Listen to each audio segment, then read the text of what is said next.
So, I got a new camera, but the real question is why? Well, let me explain. So, about 2 months ago, I was scrolling through YouTube and a video popped up my feed, the $200 cinema camera.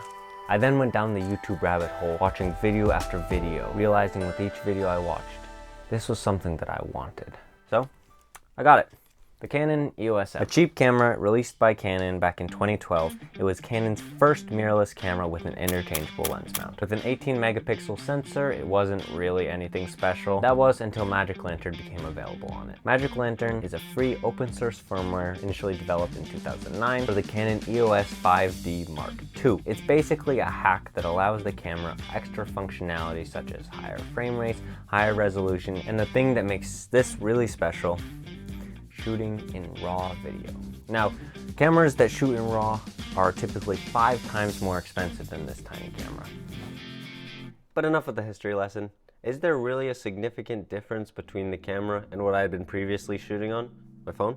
Well, I'd say yes. Now, I'm no real camera nerd, and I'm not gonna sit here and talk to you about how it's technically better. I'm just gonna describe like my own opinion. To me, the images coming out of phones feel cheap. They're over sharpened, look saturated. Like, have you ever looked at a sunset picture from an iPhone? It looks like shit. Another thing is depth of field. With phones, it's virtually impossible to get shallow depth of field without cinematic mode for iPhones. But with that, it isn't real depth of field. It's AI processing and essentially guessing what should be blurry and not. Whereas with the camera, you can get like that nice buttery cinematic depth of field. Now, I'm not hating on phone footage. I honestly was a little disappointed that the camera wasn't significantly better than the phone. Frankly, I think it's incredible the images you can get from a phone. I just think that the camera does have the slight edge on the phone. The main thing that excites me about this camera is the aforementioned ability to shoot in RAW. Now, I know that the newest iPhones have the ability to shoot in RAW.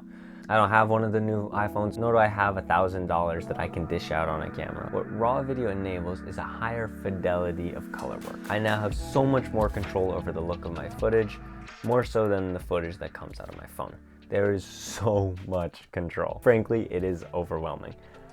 But the possibilities are limitless. And once I do figure it out, the videos that I make are gonna be so much better. Of course, everything isn't as great as I make it out to be. Since I am running software that isn't supposed to be on this camera, it does bug out every so often. So far, it's only crashed once, which was actually pretty scary. I get dropped frames every so often.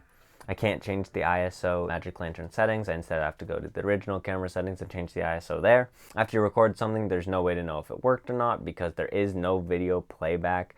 You have to upload the footage to the computer and then convert it to the file type that the computer can read, such as ProRes.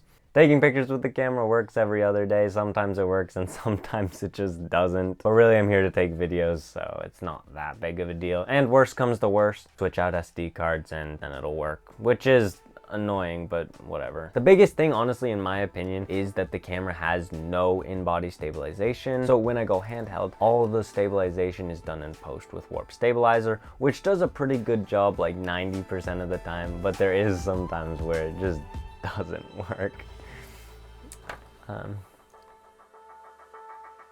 But despite all the cons, the pros still outweigh them. I cannot wait to shoot my first short film with this camera. I think it'll really bring my productions to a whole new level. Yeah, only time will tell.